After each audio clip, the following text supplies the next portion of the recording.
اللہ اکبر اللہ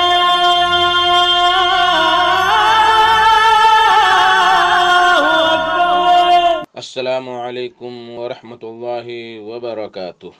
الحمد للہ رب العالمین والصلاة والسلام علی اشرف الانبیاء والمرسلین نبینا محمد وعلی آلہ وصحبہ اجمعین ومن تبعہم بإحسان الی یوم الدین، اما بعد۔ میرے دوستو، بزرگوں، اسلامی بھائیوں اور بہنوں، سامعین و سامعات کرام، صدائے حق سننے والے ساتھیوں، آج 5 ذی الحجہ 1442 ہجری، 16 جولائی 2021 عیسوی، 1 گتے ساون 2078 بکرمی، جمعہ کا دن، میں محمد مستقیم مدنی صدائے حق کا پروگرام لے کر آپ لوگوں کی خدمت میں حاضر ہو گیا ہوں۔ یہ پروگرام روزانہ آپ junk Nandini FM 95.5 mega hers پر 1:30 بجے سے 2:15 بجے تک سماعت فرماتے آ رہے ہیں۔ آج بھی انشاءاللہ تبارک و تعالی سب سے پہلے تلاوت قرآن مجید، پھر ایک خوبصورت سی نظم اور اخیر میں ایک عالم کا خطاب سماعت فرمائیں گے۔ تو لیجئے سب سے پہلے ہم اور آپ مل کر نجم الدین بن سلیم ساجد مدنی صاحب کی آواز میں تلاوت قرآن مجید سماعت کرتے ہیں۔ بسم اللہ الرحمن الرحیم۔ أعوذ بالله من الشيطان الرجيم وأملي لهم إن كيدي متين أم تسألهم أجرا فهم من مغرم مثقلون أم عندهم الغيب فهم يكتبون فاصبر لحكم ربك ولا تكن كصاحب الحوت إذ نادى وهو مكظوم لولا أن تداركه نعمة من ربه لنبذ بالعراء وهو مذموم فاجتباه ربه فجعله من الصالحين وإن يكاد الذين كفروا ليزلقونك بأبصارهم لما سمعوا الذكر ويقولون إنه لمجنون وما هو إلا ذكر للعالمين۔ اللہ اکبر اللہ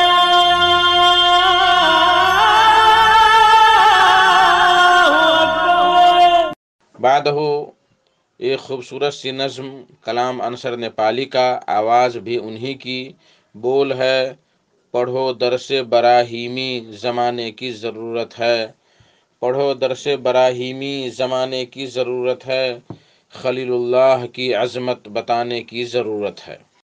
پڑھو درس براہیمی زمانے کی ضرورت ہے، پڑھو درس براہیمی زمانے کی ضرورت ہے، خلیل اللہ کی عظمت بتانے کی ضرورت ہے۔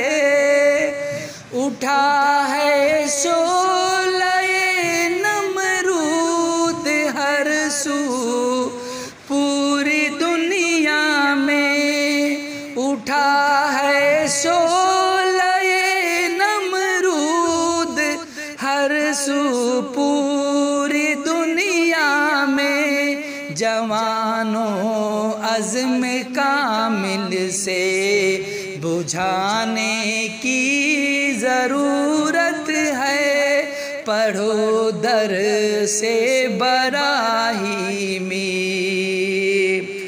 تمہارے سینے میں توحید کی زندہ صداقت ہے، تمہارے سینے میں توحید کی زندہ صداقت ہے، بتوں کو منہ کے بل پھر سے گرانے کی ضرورت ہے، بتوں کو منہ کے بل پھر سے گرانے کی ضرورت ہے۔ پڑھایا تھا وفا کا درس اسماعیل کو کس نے، پڑھایا تھا وفا کا درس اسماعیل کو کس نے، کہا اللہ کا وعدہ نبھانے کی ضرورت ہے، کہا اللہ کا وعدہ نبھانے کی ضرورت ہے۔ اٹھو گردن میری حاضر ہے ابو، خواب سچ کر لو۔ آداب فرزندی دیکھیں حضرات، اٹھو گردن میری حاضر ہے ابو، خواب سچ کر لو، چھری کو ہاتھ میں لے لو، چلانے کی ضرورت ہے، چھری کو ہاتھ میں لے لو، چلانے کی ضرورت ہے۔ پڑھو درس براہیمی، زمانے کی ضرورت ہے۔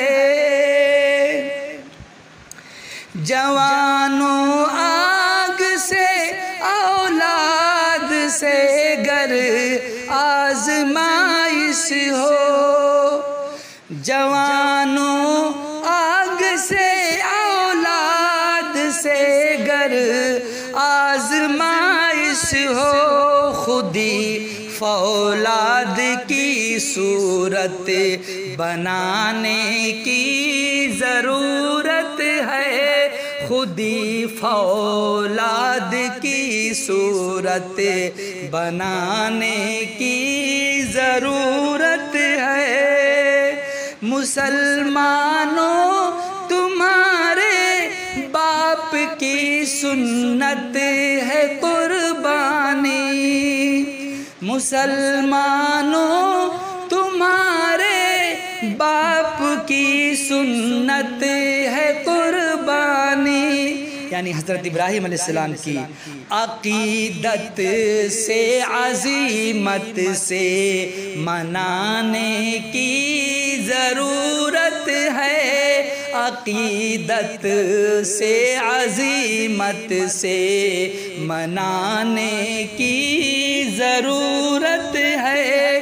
پڑھو درس براہیمی، زمانے کی ضرورت ہے۔ یہ امت کھو گئی ہے آج پھر راہ ضلالت میں، یہ امت کھو گئی ہے آج پھر راہ ضلالت میں، سبق توحید کا عنصر پڑھانے کی ضرورت ہے، سبق توحید کا عنصر پڑھانے کی ضرورت ہے۔ السلام علیکم ورحمۃ اللہ وبرکاتہ۔ اللہ اکبر، اللہ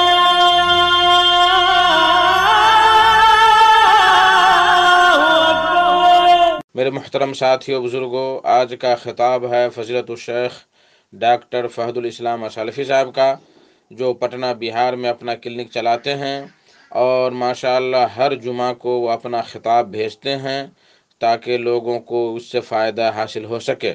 ان کا موضوع ہے قربانی کے فضائل و مسائل۔ تو لیجئے ڈاکٹر صاحب سے ان کا خطاب سماعت فرمائیں۔ السلام علیکم ورحمۃ اللہ وبرکاتہ۔ حامدا ومصلیا اما بعد، فاعوذ باللہ من الشیطان الرجیم قل ان صلاتي ونسكي ومحياي ومماتي لله رب العالمين رب اشرح لي صدري ويسر لي امري واحلل عقدة من لساني يفقهوا قولي اللهم رب زدني علما وارزقني فهما۔ لائق تعریف وہ رب ذوالجلال ہے جس نے ہم تمام کو پیدا کیا اور ہماری رہنمائی اور رشد و ہدایت کے لیے انبیاء علیہم الصلاۃ کا سلسلہ جاری کیا۔ آخر میں جناب محمد الرسول اللہ صلی اللہ علیہ وسلم کی بعثت ہوئی۔ درود و سلام نازل ہو اللہ تعالیٰ کے تمام نیک اور برگزیدہ بندوں پر، بالخصوص ہمارے آخری نبی احمد مجتبیٰ محمد مجتبیٰ رسول اکرم صلی اللہ علیہ وسلم پر۔ اللہم صلی علی محمد وعلی آل محمد کما صلیت علی ابراہیم وعلی آل ابراہیم انک حمید مجید۔ اللہم بارک علی محمد وعلی آل محمد کما بارکت علی ابراہیم وعلی آل ابراہیم انک حمید مجید۔ میرے دینی اور ملی بھائیوں، گزشتہ درس کے اندر عشرہ ذوالحجہ میں مستحب اعمال کے بارے میں ہم نے تفصیلی گفتگو کی۔ اب انہی اعمال میں سے ایک اور عمل جس کی شریعت میں تاکید کی گئی ہے اور اسے بھی اسی عشرہ کے اختتام پر انجام دینا ہوتا ہے، اور وہ ہے قربانی۔ قربانی کرنا اللہ تعالیٰ کے قرب کا ذریعہ ہے اور آپ صلی اللہ علیہ وسلم کی سنت مبارکہ ہے جس پر آپ نے ہر سال عمل فرمایا۔ امام بخاری رحمہ اللہ نے صحیح بخاری میں کتاب الاضاحی کے تحت ایک باب باندھا ہے جس کا عنوان ہے باب سنت الاضحیہ۔ پھر انہوں نے حضرت برا رضی اللہ عنہ سے مروی ایک حدیث ذکر کی ہے کہ آپ صلی اللہ علیہ وسلم نے ارشاد فرمایا ان اول ما نبدأ به فی یومنا ھذا نصلی ثم نرجع فننحر من فعله فقد اصاب سنتنا ومن ذبح قبل فإنما هو لحم قدمه لأهله ليس من النسك في شيء۔ صحیح بخاری حدیث نمبر 5545 کہ آج کے دن ہم سب سے پہلے نماز عید پڑھیں گے، پھر واپس لوٹ کر قربانی کریں گے۔ جو شخص اسی طرح کرے گا وہ ہماری سنت کو پالے گا، اور جو شخص نماز عید سے پہلے قربانی کرے گا تو بس گوشت ہی اپنے گھر والوں کو پیش کرے گا، قربانی نہیں ہوگی۔ یہ حدیث اس بات کی دلیل ہے کہ قربانی سنت ہے، واجب نہیں۔ اس کے علاوہ سنن ترمذی میں مروی ہے کہ حضرت ابن عمر رضی اللہ عنہ سے کسی نے سوال کیا کہ کیا قربانی واجب ہے، تو انہوں نے جواب دیا ضحى رسول اللہ صلی اللہ علیہ وسلم والمسلمون، آپ صلی اللہ علیہ وسلم نے اور مسلمانوں نے قربانی کی۔ سائل نے پھر یہی سوال کیا کہ کیا قربانی واجب ہے، تو انہوں نے فرمایا اتعقل ضحى رسول اللہ صلی اللہ علیہ وسلم والمسلمون، کیا تمہیں کچھ عقل ہے؟ میں کہہ رہا ہوں کہ آپ صلی اللہ علیہ وسلم نے اور مسلمانوں نے قربانی کی تھی۔ جامع ترمذی حدیث نمبر 1506۔ وقال حدیث حسن صحیح۔ امام ترمذی رحمہ اللہ یہ حدیث روایت کرنے کے بعد کہتے ہیں والعمل على هذا عند اہل العلم ان الاضحیۃ لیست واجبہ ولکنها سنۃ من سنن رسول اللہ صلی اللہ علیہ وسلم یستحب ان يعمل بها۔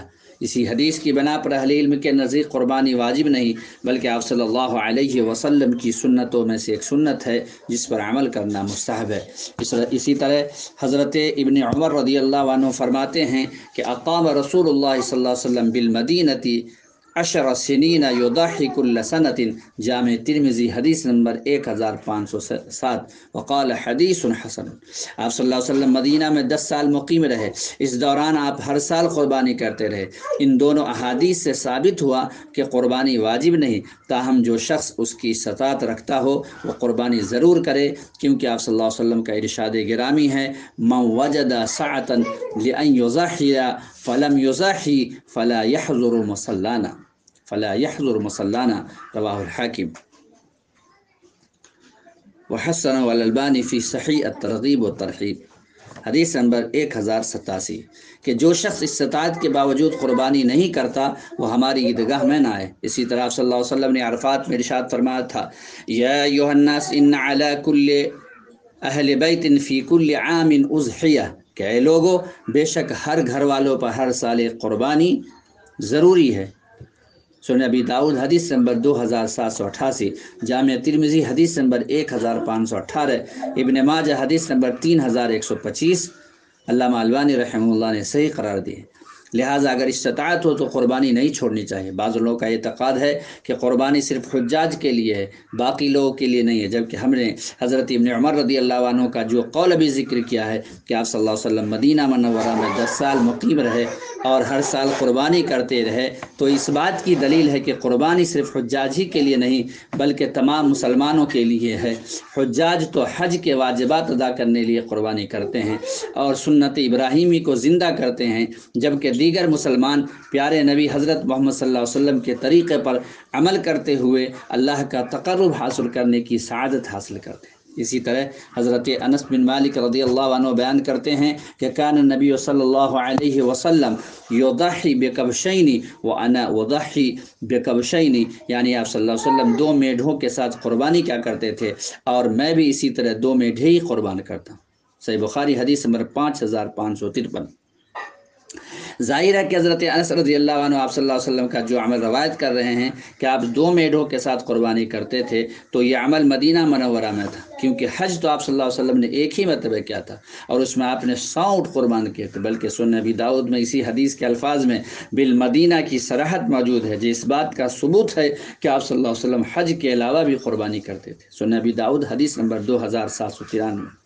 علامہ البانی رحمہ اللہ نے اس روایت کو صحیح قرار دیا۔ اس کے علاوہ جو حدیث ہم نے صحیح بخاری کے حوالے سے بیان کیا ہے، جس میں کہ آپ صلی اللہ علیہ وسلم نے ارشاد فرمایا کہ آج کے دن ہم سب سے پہلے نماز عید پڑھیں گے، پھر واپس لوٹ کر قربانی کریں گے، تو اس سے بھی یہی ثابت ہوتا ہے کہ قربانی تمام مسلمانوں کے لیے مسنون ہے، صرف حاجیوں کے لیے نہیں، کیونکہ اگر قربانی صرف حاجیوں کے لیے ہی ہوتی تو آپ صلی اللہ علیہ وسلم یہ کیوں فرماتے کہ آج کے دن ہم پہلے نماز عید پڑھیں گے اور پھر قربانی کریں گے، جبکہ حجاج تو 10 ذوالحجہ کو نماز عید نہیں پڑھتے اور نہیں آپ صلی اللہ علیہ وسلم نے حجۃ الوداع میں نماز پڑھی تھی۔ لہٰذا دنیا بھر کے مسلمانوں کو اس سنت پر عمل کرنا چاہیے۔ میرے دینی اور ملی بھائیوں،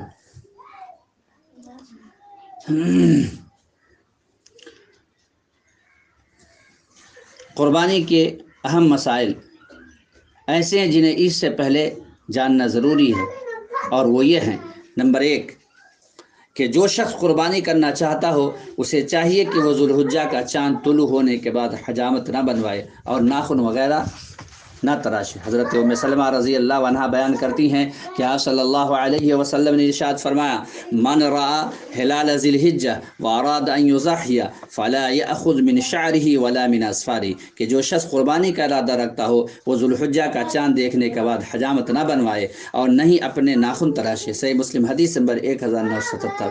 مسئلہ نمبر 2، قربانی کے لیے جس جانور کا انتخاب کیا جائے وہ گائے، اونٹ، بھیڑ، بکری کی جنس سے ہونا چاہیے۔ اللہ تعالیٰ کا فرمان ہے، وَلِكُلِّ أُمَّةٍ جَعَلْنَا مَنْسَكًا لِيَذْكُرُوا اسْمَ اللَّهِ عَلَى مَا رَزَقَهُم مِّن بَهِيمَةِ الْأَنْعَامِ، سورہ حج آیت نمبر 34۔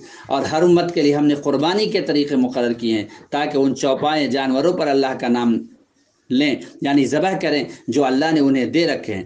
آیت کریمہ میں بہیمۃ الانعام سے مراد اونٹ، گائے اور بھیڑ بکری ہے۔ اسی لیے امام نووی رحمہ اللہ نے تمام مسلمانوں کا اس پر اجماع نقل کیا ہے کہ قربانی میں صرف یہی جانور ہی کفایت کرتے ہیں۔ شرح صحیح مسلم للنووی جلد 13 صفحہ 125۔ مسئلہ نمبر 3، قربانی کے جانور کا عیبوں سے پاک ہونا ضروری ہے، مثلا لنگڑا پن، بھینگا پن، انتہائی لاغر و کمزوری یا بیمار ہونا۔ لہٰذا اس جانور کی قربانی جائز نہیں جس میں ان عیبوں میں سے کوئی عیب پایا جاتا ہو، تو ان میں سے کوئی عیب بھی جانور میں نہیں ہونا چاہیے۔ اسی طرح نہ کان کٹا ہو اور نہ ہی سینگ ٹوٹا ہو، تاہم جانور کا خصی ہونا عیب نہیں ہے۔ حضرت براء بن عازب رضی اللہ عنہ بیان کرتے ہیں کہ آپ صلی اللہ علیہ وسلم نے ارشاد فرمایا، اربع لا تجوز فی الاضاحی العوراء بین عورها والمریضة بین مرضها والعرجاء بین صلعها والکثیر التی لا تنقی۔ سنن ابی داؤد حدیث نمبر 2802، جامع ترمذی حدیث نمبر 1497۔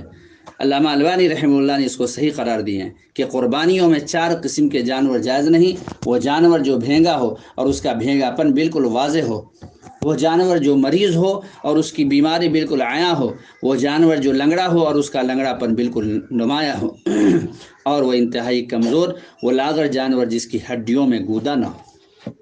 مسئلہ نمبر 4، جانور کی عمر۔ قربانی کا جانور موٹا تازہ ہونے کے ساتھ 2 دانتا ہونا ضروری ہے۔ صرف بھیڑی یا دمبے میں گنجائش ہے کہ اگر 2 دانتا نہ مل سکے تو 1 سال کا بھی کفایت کر جائے گا۔ حضرت جابر رضی اللہ عنہ بیان کرتے ہیں کہ آپ صلی اللہ علیہ وسلم نے ارشاد فرمایا کہ لا تذبحوا الا مسنہ الا ان يعصر علیکم فتذبحوا جزعۃ من الضان، کہ تم 2 دانتا جانور ہی ذبح کرو، ہاں اگر تم تنگ دست ہو تو 1 سال کی بھیڑ یا دمبا ذبح کر لو۔ صحیح مسلم حدیث نمبر 1963۔ تاہم کچھ حدیث سے معلوم ہوتا ہے کہ اگر تنگ دستی نہ بھی ہو تو بھی 1 سال کی بھیڑ یا دمبا کے ساتھ قربانی کرنا جائز ہے۔ اسی بات کو صاحب تحفۃ الاحوذی نے بھی راجح قرار دیا ہے۔ تحفۃ الاحوذی جلد 4 صفحہ 440۔ مثلا ایک حدیث میں ہے کہ آپ صلی اللہ علیہ وسلم نے فرمایا ان الجزع یوفی مما یوفی منہ الثنی، کہ بے شک 1 سال کا دمبا اس چیز سے کفایت کر جاتا ہے جس سے 2 دانتا کفایت کرتا ہے۔ سنن نبی داؤد حدیث نمبر 2799۔ علامہ البانی رحمہ اللہ نے اسے صحیح قرار دی۔ اس حدیث میں گرچہ الجز کا لفظ مطلق ہے اور اس میں دمبا اور بکرا دونوں شامل ہے، لیکن ایک اور حدیث کی بنا پر اسے دمبا کے ساتھ مقید کرنا ضروری ہے، اور وہ ہے حضرت برا رضی اللہ عنہ کی حدیث، جس میں انہوں نے ذکر کیا ہے کہ ان کے خالو نے نماز عید سے پہلے ہی قربانی کر لی تھی، تو آپ صلی اللہ علیہ وسلم نے فرمایا تل کا شاۃ لحم، وہ تو صرف بکری کا گوشت یعنی قربانی کا گوشت ہے۔ تو انہوں نے کہا ہے اللہ کے رسول میرے پاس 1 سال کا بکرا ہے، تو آپ صلی اللہ علیہ وسلم نے فرمایا ضحی بہا ولا تصلح لغیرک، تم اسی کو قربان کر دو اور یہ آپ کے علاوہ کسی اور کے لیے جائز نہیں۔ صحیح بخاری حدیث نمبر 5556، صحیح مسلم حدیث نمبر 1961۔ اس حدیث سے ثابت ہوا کہ 1 سال کا بکرا قربانی میں کفایت نہیں کرتا۔ مسئلہ نمبر 5، قربانی کا وقت۔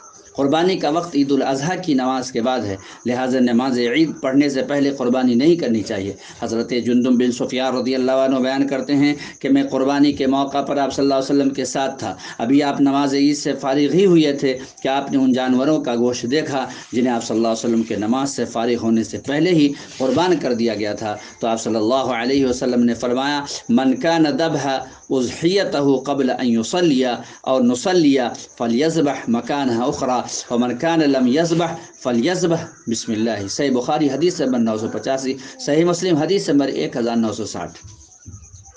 کہ جس شخص نے قربانی کا جانور نماز عید سے پہلے ہی ذبح کر دیا تھا وہ اس کی جگہ اور جانور ذبح کرے، اور جس نے ذبح نہیں کیا تو بسم اللہ پڑھ کر ذبح کر دے۔ اور حضرت برا رضی اللہ عنہ بیان کرتے ہیں کہ میرے خالو نے نماز عید سے پہلے قربانی کی تو آپ صلی اللہ علیہ وسلم نے فرمایا تل کا شاۃ لحم، وہ تو صرف بکری کا گوشت ہے یعنی قربانی کا گوشت نہیں ہے۔ تو انہوں نے کہا اللہ کے رسول میرے پاس 1 سال کا بکرا ہے، تو آپ صلی اللہ علیہ وسلم نے فرمایا ضحی بہا ولا تصلح لغیرک، تم اسی کو قربان کر دو اور یہ آپ کے علاوہ کسی اور کے لیے جائز نہیں۔ اس کے بعد آپ نے فرمایا من ضحى قبل الصلاة فإنما ذبح لنفسه ومن ذبح بعد الصلاة فقد تم نسكه وأصاب سنت المسلمین۔ صحیح بخاری حدیث نمبر 5556، صحیح مسلم حدیث نمبر 1961۔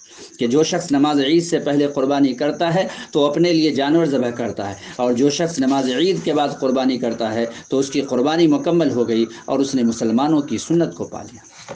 مسئلہ نمبر 6، ایک بکرا یا بکری، ایک بھیڑ یا دمبا تمام گھر والوں کی طرف سے کفایت کر جاتا ہے، اس لیے گھر کے ہر فرد کی جانب سے الگ الگ جانور ذبح کرنے کی ضرورت نہیں، بلکہ اگر نیت صرف یہ ہو کہ لوگ یہ کہیں کہ فلاں نے اپنی طرف سے الگ قربانی کی ہے، یا صرف اس لیے کہ میں یہ کہہ سکوں کہ میں نے اپنی طرف سے الگ قربانی کی ہے، تو یہ ریاکاری ہے جو حرام ہے۔ عطا بن یسار رحمہ اللہ بیان کرتے ہیں کہ میں نے حضرت ابو ایوب الانصاری رضی اللہ عنہ سے سوال کیا کہ آپ صلی اللہ علیہ وسلم کے حد میں قربانیاں کس طرح ہوتی تھی، تو انہوں نے جواب دیا كان الرجل يضحي بالشاة عنه وعن أهل بيته فيأكلون ويطعمون حتى تباهى الناس فصارت كما ترى۔ جامع ترمذی حدیث نمبر 1505۔ علامہ البانی رحمہ اللہ نے اسے صحیح قرار دیا کہ ایک آدمی اپنی اور اپنے گھر والوں کی طرف سے ایک ہی بکری قربان کرتا تھا، پھر وہ خود بھی کھاتے اور دوسروں کو بھی کھلاتے. پھر اسی طرح بدستور ہوتا رہا یہاں تک کہ لوگ ایک دوسرے پر فخر کرنے لگے، اور اب جو لوگوں کی حالت ہے وہ آپ خود دیکھ رہے ہیں. لہٰذا ایک دوسرے پر فخر کرنے کے لیے نہیں بلکہ خالصتاً اللہ کی رضا کے لیے قربانی کرنی چاہیے. اللہ تعالیٰ کا ارشاد ہے قل ان صلاتي ونسكي ومحياي ومماتي لله رب العالمین لا شریک لہ وبذلك امرت وانا اول المسلمین. سورہ انعام آیت نمبر 162 اور 163 کہ کہہ دیجئے کہ بے شک میری نماز، میری قربانی، میری زندگی اور میری موت صرف اللہ تعالیٰ کے لیے ہے جو تمام جہانوں کا رب ہے اور اس کا کوئی شریک نہیں. مجھے یہی حکم دیا گیا ہے اور میں سب سے پہلا مسلمان ہوں. مسئلہ نمبر 7، گائے میں 7 آدمی اور اونٹ میں 7 یا 10 آدمی شریک ہو سکتے ہیں. حضرت ابن عباس رضی اللہ عنہ بیان کرتے ہیں کہ كنا مع رسول اللہ صلی اللہ علیہ وسلم فی سفر فحضر الاضحى فاشترکنا فی البقرة 7 وفی البعیر 10. جامع ترمذی حدیث نمبر 1501. علامہ البانی رحمہ اللہ نے اسے صحیح قرار دیا ہے کہ ہم ایک مرتبہ صلی اللہ علیہ وسلم کے ساتھ سفر میں تھے کہ عید الاضحیٰ آ گئی، چنانچہ ہم نے گائے میں 7 افراد اور اونٹ میں 10 افراد شریک ہو کر قربانی کی. اور حضرت جابر رضی اللہ عنہ بیان کرتے ہیں کہ آپ صلی اللہ علیہ وسلم نے فرمایا البقرۃ عن 7 والجزور عن 7. سنن ابی داؤد حدیث نمبر 2808. علامہ البانی رحمہ اللہ نے اسے صحیح قرار دیا ہے کہ گائے 7 افراد سے اور اونٹ بھی 7 افراد سے کفایت کر سکتا ہے. ان دونوں حدیث سے ثابت ہوتا ہے کہ گائے میں 7 افراد اور اونٹ میں 7 یا 10 افراد شریک ہو سکتے ہیں. مسئلہ نمبر 8، نماز عید کے لیے گھر سے کچھ کھائے پیے بغیر تکبیریں پڑھتے ہوئے عیدگاہ کی طرف جانا چاہیے. حضرت بریدہ رضی اللہ عنہ بیان کرتے ہیں کہ کان النبی صلی اللہ علیہ وسلم لا یخرج یوم الفطر حتی یطعم ولا یطعم یوم اضحى حتى يصلي. جامع ترمذی حدیث نمبر 542. علامہ البانی رحمہ اللہ نے اسے صحیح قرار دیا کہ آپ صلی اللہ علیہ وسلم عید الفطر کے روز نہیں نکلتے تھے یہاں تک کہ کچھ کھا لیتے، اور عید الاضحیٰ کے روز نہیں کھاتے تھے یہاں تک کہ نماز عید پڑھ لیتے تھے. اور گھر کی عورتوں کو بھی ہر حال میں عیدگاہ کو لے جائیں، کیونکہ آپ صلی اللہ علیہ وسلم نے عورتوں کو بھی عیدگاہ میں جانے کا حکم دیا تھا، جیسا کہ حضرت ام عطیہ رضی اللہ عنہ کی حدیث میں ہے کہ جو صحیح بخاری اور صحیح مسلم میں موجود ہے، حتیٰ کہ حیض والی خواتین کے بارے میں بھی آپ صلی اللہ علیہ وسلم نے یہی حکم دیا کہ وہ گھر سے ضرور نکلیں تاہم وہ عیدگاہ سے باہر بیٹھیں اور مسلمانوں کی دعا میں شریک ہوں. جامع ترمذی حدیث نمبر 974، صحیح مسلم حدیث نمبر 890. مسئلہ نمبر 9، عیدگاہ میں پہنچ کر امام کی اقتداء میں نماز عید ادا کریں، جس کی پہلی رکعت میں امام قرات سے پہلے 7 اور دوسری رکعت میں 5 زائد تکبیریں کہے گا. مقتدی حضرات بھی امام کے ساتھ یہ تکبیرات کہیں گے. نماز سے فارغ ہو کر امام خطبہ دے تو عشر ذو الحجہ کی فضیلت کی مناسبت سے باتیں چل رہی تھی، اور اس مناسبت سے جو مسائل ہیں اس مسائل کی وضاحت کی گئی. قربانی وہ عظیم دن ہے کہ جس میں مسلمانان عالم حضرت ابراہیم علیہ السلام کی سنت کو زندہ کرتے ہوئے اور اپنے پیارے نبی حضرت محمد صلی اللہ علیہ وسلم کے طریقے پر عمل کرتے ہوئے لاکھوں جانور صرف اللہ تعالیٰ کے نام پر قربان کرتے ہیں. حضرت ابراہیم علیہ السلام اللہ تعالیٰ کے جلیل القدر پیغمبر تھے. اللہ تعالیٰ نے آپ کو اپنا خلیل بنایا، جیسا کہ ارشاد باری ہے واتخذ اللہ ابراہیم خلیلا، کہ اللہ تعالیٰ نے آپ کو اتنا بلند مقام عطا کیا کہ آپ کے بعد جتنے انبیاء علیہم السلام مبعوث ہوئے وہ سب کے سب آپ کی نسل سے تھے، اور آپ کے بعد اللہ تعالیٰ نے جتنی کتب نازل کی وہ آپ ہی کی اولاد میں سے انبیاء علیہ السلام پر نازل کی. قرآن مجید میں اللہ تعالیٰ نے اپنے اس پیارے نبی کا 69 مرتبہ ذکر کیا ہے اور ان کے مختلف واقعات کو بار بار ذکر کر کے ان کی تعریف کی. چنانچہ اللہ تعالیٰ فرماتا ہے ان ابراہیم کان امة قانتا للہ حنیفا ولم یک من المشرکین شاکرا لانعمه اجتباہ وہداہ الى صراط مستقیم وآتيناه في الدنيا حسنة وإنه في الآخرة لمن الصالحين. ثم أوحينا إليك أن اتبع ملة إبراهيم حنيفا وما كان من المشركين. سورہ نحل آیت نمبر 120 تا 123 کہ بے شک ابراہیم علیہ السلام پیشوا اور اللہ کے فرما بردار تھے، سب سے کٹ کر اللہ کے ہو گئے تھے اور مشرکین میں سے نہ تھے۔ وہ اللہ کی نعمتوں کا شکر ادا کرنے والے تھے، اللہ نے انہیں چن لیا تھا اور راہ راست کی طرف ان کی رہنمائی کر دی تھی، اور ہم نے انہیں دنیا میں اچھائی دی تھی، اور یقیناً وہ آخرت میں بھی نیک لوگوں میں سے ہوں گے۔ پھر ہم نے آپ کی طرف وحی کی کہ آپ بھی ملت ابراہیمی کی پیروی کیجیے، جو سب سے کٹ کر اللہ کے ہو گئے تھے اور وہ مشرکوں میں سے نہ تھے۔ اسی طرح اللہ تعالیٰ کا فرمان ہے وَمَن يَرْغَبُ عَن مِّلَّةِ إِبْرَاهِيمَ إِلَّا مَن صَفِيَ نَفْسَهُ وَلَقَدِ اصْطَفَيْنَاهُ فِي الدُّنْيَا وَإِنَّهُ فِي الْآخِرَةِ لَمِنَ الصَّالِحِينَ إِذْ قَالَ لَهُ رَبُّهُ أَسْلِمْ قَالَ أَسْلَمْتُ لِرَبِّ الْعَالَمِينَ۔ سورہ بقرہ آیت نمبر 130-131۔ اور ملت ابراہیم میں سے سوائے اس شخص کے جس نے اپنے آپ کو احمق بنا لیا کون اعراض کر سکتا؟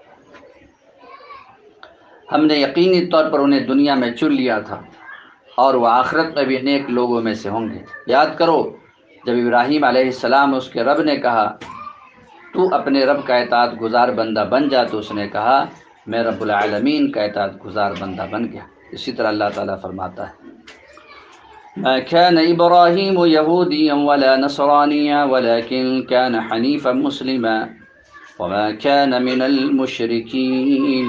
سورہ آل عمران آیت نمبر 67۔ ابراہیم علیہ السلام نہ یہودی تھے اور نہ نصرانی، بلکہ وہ موحد مسلمان تھے اور مشرکوں میں سے نہ تھے۔ اللہ تعالیٰ نے حضرت ابراہیم علیہ السلام کو کئی طرح سے آزمایا اور ہر آزمائش میں آپ پورے اترے۔ ارشاد باری ہے وَإِذِ ابْتَلَىٰ إِبْرَاهِيمَ رَبُّهُ بِكَلِمَاتٍ فَأَتَمَّهُنَّ قَالَ إِنِّي جَاعِلُكَ لِلنَّاسِ إِمَامًا قَالَ وَمِنْ ذُرِّيَّتِي قَالَ لَا يَنَالُ أَحَدِ الظَّالِمِينَ۔ سورہ بقرہ آیت نمبر 124۔ اور یاد کرو جب ابراہیم کو اس کے رب نے چند باتوں کے ذریعے آزمایا تو انہوں نے ان سب کو پورا کر دکھلایا۔ اللہ نے کہا میں تجھے لوگوں کا امام بنانے والا ہوں۔ ابراہیم علیہ السلام نے کہا کہ میری اولاد میں سے بھی، اللہ نے کہا ظالم لوگ میرے اس عہد میں داخل نہیں ہوں۔ یہ کلمات سے مراد تمام اوامر و نواہی ہیں، خاص طور پر ہجرت کرنے اور بیٹے کو قربان کرنے کا حکم۔ حضرت ابراہیم علیہ السلام کی اسی وفاداری کی اللہ تعالیٰ یوں تعریف کرتا ہے وَإِبْرَاهِيمَ الَّذِي وَفَّى۔ سورہ نجم آیت نمبر 37۔ اور وہ ابراہیم جنہوں نے اپنے رب کے ساتھ وفا کی۔ ان آزمائشوں میں سے ایک آزمائش ان کے جگر گوشہ حضرت اسماعیل علیہ السلام کے تعلق سے تھے، جس کا ذکر اللہ تعالیٰ قرآن مجید میں یوں فرماتا ہے وَقَالَ إِنِّي ذَاهِبٌ إِلَىٰ رَبِّي سَيَهْدِينِ رَبِّ هَبْ لِي مِنَ الصَّالِحِينَ فَبَشَّرْنَاهُ بِغُلَامٍ حَلِيمٍ فَلَمَّا بَلَغَ مَعَهُ السَّعْيَ قَالَ يَا بُنَيَّ إِنِّي أَرَىٰ فِي الْمَنَامِ أَنِّي أَذْبَحُكَ فَانظُرْ مَاذَا تَرَىٰ قال يا أبت افعل ما تؤمر ستجدني إن شاء الله من الصابرين فلما أسلما وتله للجبين وناديناه أن يا إبراهيم قد صدقت رؤيا إنا كذلك نجزي المحسنين إن هذا لهو البلاء المبين وفديناه بذبح عظيم۔ سورہ صافات آیت نمبر 99 آیت نمبر 107۔ ان آیات مبارکہ میں اللہ تعالیٰ اپنے خلیل حضرت ابراہیم علیہ السلام کے بارے میں فرماتے ہیں کہ جب انہوں نے اپنے آبائی وطن کو چھوڑا تو اللہ تعالیٰ سے دعا کی کہ رب حب لی من الصالحین، اے میرے رب مجھے نیک بیٹا تھا۔ اللہ تعالیٰ نے انہیں ایک بردبار بیٹے کی خوشخبری دی۔ اس وقت آپ کی عمر 80 سال سے زیادہ تھی۔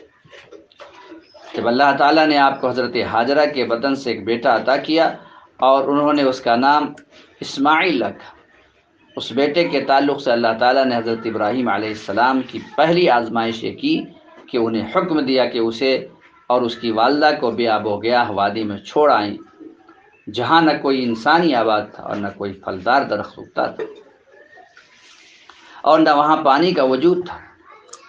حضرت ابراہیم علیہ السلام اللہ کی طرف سے اس آزمائش میں پورے اترے اور محض اللہ تعالیٰ پر بھروسہ کرتے ہوئے اپنے چھوٹے سے خاندان کو اللہ کے حکم کے مطابق مکہ مکرمہ میں چھوڑ کر چلے گئے، جہاں اللہ تعالیٰ نے اس خاندان پر اپنی رحمتوں کی بارش نازل کی۔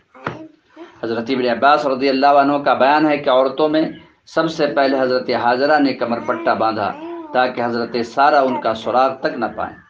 چنانچہ حضرت ابراہیم علیہ السلام، حضرت حاجرہ اور ان کے بچے اسماعیل علیہ السلام کو وہاں سے نکال لائے۔ اس وقت حضرت حاجرہ حضرت اسماعیل کو دودھ پلاتی تھی۔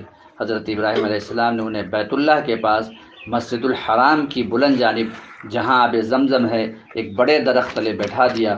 اس وقت نہ وہاں کوئی آدمی آباد تھا اور نہ ہی پانی تھا۔ آپ انہیں ایک تھیلا کھجور کا اور ایک مشکیزہ پانی کا دے کر چلے آئے۔ حضرت حاجرہ ان کے پیچھے آئیں اور پوچھا، ابراہیم، ہمیں ایسی وادی میں چھوڑ کر کہاں جا رہے ہو جہاں نہ کوئی آدمی ہے اور نہ پانی ہے؟ حضرت حاجرہ نے کئی بار یہ بات پوچھی مگر حضرت ابراہیم علیہ السلام نے مڑ کر بھی نہ دیکھا۔ پھر کہنے لگی، اللہ آمرک بہذا، کیا اللہ تعالیٰ نے آپ کو ایسا حکم دیا ہے؟ حضرت ابراہیم علیہ السلام نے کہا ہاں۔ تو وہ کہنے لگی، اذن لا یضیعنا، اچھا پھر اللہ ہمیں ضائع نہیں کرے گا۔ پھر واپس آ گئی۔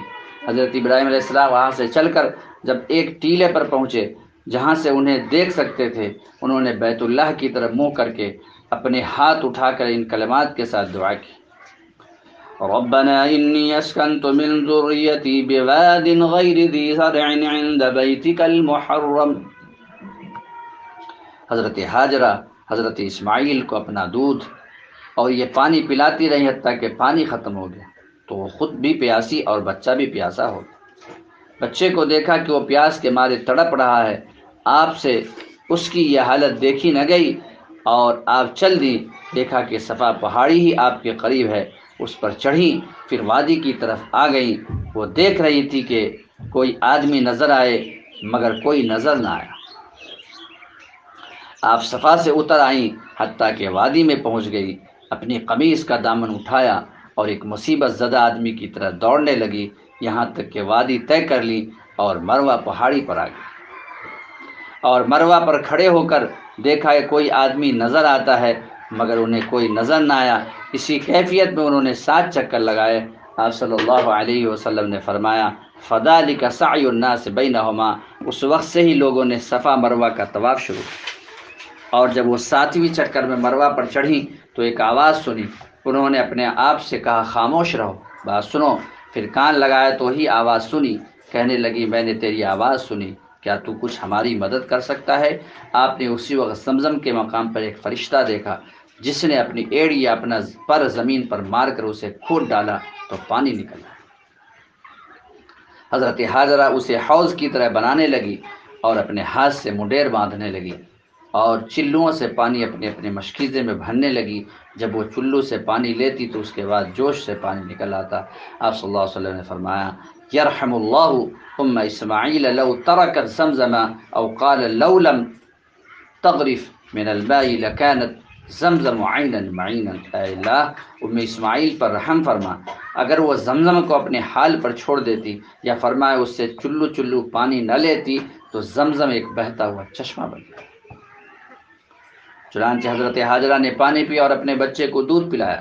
فرشتے نے ان سے کہا، تم جان کی فکر نہ کرو، یہاں اللہ کا گھر ہے، یہ بچہ اور اس کا باپ اسے تعمیر کریں گے۔ اس وقت کعبہ گر کر زمین سے اونچا ٹیلا بن چکا تھا اور برسات کا پانی اس کے دائیں بائیں سے گزر جاتا تھا۔ کچھ عرصہ بعد وہاں جرہم قبیلہ کے لوگ یا ان کے گھر والے کے قدا کے راستے سے آ رہے تھے۔ وہ ادھر سے گزرے اور مکہ کے نشیب میں اترے۔ انہوں نے وہاں ایک پرندہ گھومتا دیکھا تو کہنے لگے، یہ پرندہ ضرور پانی پر گردش کر رہا ہے، ہم اس میدان سے واقف ہے، یہاں کبھی پانی نہیں دیکھا۔ چنانچہ انہوں نے 1-2 آدمی بھیجے، انہوں نے پانی موجود پایا تو واپس آ کر انہیں پانی کی خبر دی تو وہ بھی آ گئے۔ حضرت حاجرہ وہیں پانی کے پاس بیٹھی تھی۔ انہوں نے پوچھا، کیا ہمیں یہاں قیام کرنے کی اجازت دیں گے؟ حضرت حاجرہ نے کہا، ہاں، لیکن پانی میں تمہارا حق نہیں ہوگا۔ وہ کہنے لگے، ٹھیک ہے۔ آپ صلی اللہ علیہ وسلم نے فرمایا، ام اسماعیل خود بھی یہ چاہتی تھی کہ انسان وہاں آباد ہو۔ چنانچہ وہ وہاں اتر پڑے اور اپنے گھر والوں کو بھی بلا بھیجا۔ جب وہاں ان کے کئی گھر آباد ہو گئے اور اسماعیل علیہ السلام جوان ہو گئے اور انہی لوگوں سے عربی سیکھی تو ان کی نگاہ میں وہ بڑے اچھے جوان نکلے، وہ ان سے محبت کرتے تھے، اور اپنے خاندان کی ایک عورت ان کو بیاہ دی، پھر ان کی والدہ فوت ہو گئی۔ صحیح بخاری حدیث نمبر 3364۔ میرے دینی اور ملی بھائیوں، ہم نے جو آیات اس آزمائش کے تعلق سے پیش کی ہیں، ان میں اللہ تعالیٰ فرماتا ہے کہ جب اسماعیل علیہ السلام جوان ہوئے تو حضرت ابراہیم علیہ السلام نے خواب میں دیکھا کہ وہ اپنے اس جگر گوشے کو ذبح کر رہے ہیں، اور چونکہ انبیاء علیہ السلام کے خواب بھی وہی ہوتے ہیں، اس لیے انہوں نے اپنی اس اکلوتے بیٹے کو ذبح کرنے کا عزم کر لیا۔ تاہم انہوں نے اسے عملی جامہ پہنانے سے پہلے یہ معاملہ اپنے بیٹے پر پیش کیا اور اس سے اس کی رائے طلب کی۔ نیک اور بردبار بیٹے نے فوراً کہا، یا ابت افعل ما تؤمر، اے ابا جانا آپ وہ کام کر گزریں جس کا آپ کو حکم دیا گیا ہے۔ صرف یہی نہیں بلکہ بوڑھے باپ کو اپنے صبر و ثبات کا یقین دلاتے ہوئے کہا، ستجدنی ان شاء اللہ من الصابرین، اگر اللہ نے چاہا تو آپ مجھے صبر کرنے والوں میں سے پائیں۔ کیا جذبہ تھا باپ بیٹے کا کہ دونوں اللہ کے حکم پر عمل کرنے کے لیے ہماتن تیار اور مستعد۔ باپ اپنے جگر گوشے کو قربان کرنے کے لیے اور بیٹا قربان ہونے کے لیے بیتاب۔ اللہ اکبر، یقیناً یہ بہت بڑی آزمائش تھی جس میں یہ دونوں حضرات کامیاب ہوئے۔ اللہ تعالیٰ نے اسے ان ھذا لہو البلاء المبین سے تعبیر کیا ہے۔ پھر حضرت ابراہیم علیہ السلام اپنے بیٹے حضرت اسماعیل علیہ السلام کو لے کر مینا کو چلے گئے، جہاں جمرات کے قریب انہوں نے اپنے اس فرمانبردار بیٹے کو ذبح کرنے کے لیے پیشانی کے بل لٹا دیا۔ تب چشم فلک نے دیکھا کہ ایک بوڑھا باپ اپنے جوان سال بیٹے کی گردن پر چھری رکھ رہا ہے۔ این اسی گھڑی میں اللہ تعالیٰ کی طرف سے پکار آئی، یا ابراہیم قد صدقت الرؤیا، اے ابراہیم آپ نے اپنا خواب سچ کر دیکھا۔ مالک کائنات نے اپنے اس پیغمبر کے سچے جذب اطاعت و فرما برداری کی تصدیق کر دی، اور پھر حضرت اسماعیل علیہ السلام کی قربانی کے بدلے میں اس نے ایک میڈا بھیج دیا، وفدیناہ بذبح عظیم، جس کو حضرت ابراہیم علیہ السلام نے قربان کیا۔ یہ وہ عظیم قربانی ہے جس پر ہر سال لاکھوں مسلمان عمل کر کے اس کے ذریعے اللہ تعالیٰ کا تقرب حاصل کرنے کی کوشش کرتے ہیں۔ میرے دینی اور ملی بھائیو، یہ باتیں آ چکی ہیں کہ قربانی کرنا آپ صلی اللہ علیہ وسلم کی سنت مبارکہ بھی ہے، جس پر آپ نے مدینہ منورہ میں قیام کے دوران ہر سال عمل فرمایا، بلکہ آپ صلی اللہ علیہ وسلم نے طاقت کے باوجود قربانی نہ کرنے والے شخص کو تنبیہ بھی فرمائی کہ جو شخص استطاعت کے باوجود قربانی نہیں کرتا وہ ہماری عیدگاہ میں نہ آئے۔ لہذا جو شخص قربانی کی طاقت رکھتا ہے اسے قربانی ضرور کرنی چاہیے۔ اسی طرح آپ صلی اللہ علیہ وسلم نے عرفات میں ارشاد فرمایا تھا، یا ایھا الناس ان علی کل اہل بیت فی کل عام اضحیہ، اے لوگو بے شک ہر گھر والوں پر ہر سال ایک قربانی ضروری ہے۔ سنن ابی داؤد حدیث نمبر 2788، جامع ترمذی حدیث نمبر 1518، ابن ماجہ حدیث نمبر 3125۔ علامہ البانی رحمہ اللہ نے اسے صحیح قرار دیا۔ لہٰذا اگر استطاعت ہو تو قربانی نہیں چھوڑنی چاہیے۔ تاہم یہ بات ذہن میں رہے کہ تمام عبادات کی طرح قربانی میں بھی اخلاص نیت ازحد ضروری ہے۔ لہٰذا خالصتاً اللہ کی رضا کے لیے جانور قربان کریں۔ ریاکاری ہو یا تعریف سننے کی خواہش ہو کہ لوگ یہ کہیں کہ فلاں نے بھی قربانی کی ہے، تو یہ دونوں چیزیں قربانی کے ثواب کو ضائع و برباد کر دیتے۔ اللہ تعالیٰ کا فرمان ہے، فَصَلِّ لِرَبِّكَ وَانْحَرْ، سورہ کوثر آیت نمبر 2، اپنے رب کے لیے ہی نماز پڑھ اور اسی کے لیے قربانی کر۔ اسی طرح اللہ تعالیٰ کا ارشاد ہے، قُلْ إِنَّ صَلَاتِي وَنُسُكِي وَمَحْيَايَ وَمَمَاتِي لِلَّهِ رَبِّ الْعَالَمِينَ لَا شَرِيكَ لَهُ وَبِذَلِكَ أُمِرْتُ وَأَنَا أَوَّلُ الْمُسْلِمِينَ، سورہ انعام آیت نمبر 162 اور 163۔ کہہ دیجئے کہ بے شک میری نماز، میری قربانی، میری زندگی اور میری موت صرف اللہ تعالیٰ کے لیے ہے، جو تمام جہانوں کا رب ہے اور اس کا کوئی شریک نہیں۔ مجھے یہی حکم دیا گیا ہے اور میں سب سے پہلا مسلمان۔ تو آج کے درس میں فضائل و مسائل قربانی کی مناسبت سے کچھ دیر باتیں کی گئی۔ اللہ تعالیٰ سے دعا ہے کہ اللہ العالمین تو مجھے کہنے کے ساتھ ساتھ عمل کرنے کی توفیق عطا فرما، اسی دعوت کو عام کرنے کی توفیق عطا فرما، اس فضیلت والے عشرے میں زیادہ سے زیادہ عبادت کرنے کی توفیق عطا فرما۔ تقبل یا رب العالمین۔ سبحانک اللہم بحمدک، اشہد ان لا الہ الا انت، استغفرک و اتوب الیک۔